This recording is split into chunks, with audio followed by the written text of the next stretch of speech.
Good morning, children. Today I'll start with a new chapter, that is chapter number 9, degrees of comparison. In your previous chapter you have studied about adjectives. Adjectives are words that describe people, animal, things or places. Adjectives talk about the qualities of nouns.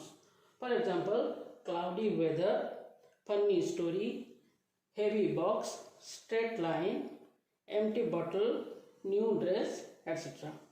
There are some adjectives that are used to compare the qualities of nouns. The different forms of adjectives that are used to show comparison are called degrees of comparison. There are 3 degrees of comparison. One is positive degree, second one is comparative degree, and third one is superlative degree. Let's discuss them one by one. Number 1 is positive degree. For example, Mr. Sharma is a rich man. Kanpur is a big city. In both the sentences, the adjectives are rich and big. These are in positive form. We use positive degree of adjective when we are not making any comparison. They are the simple form of adjectives. Next comes comparative degree.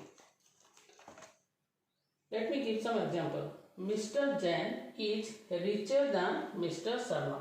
In this sentence, we are comparing Mr. Jain with Mr. Sharma.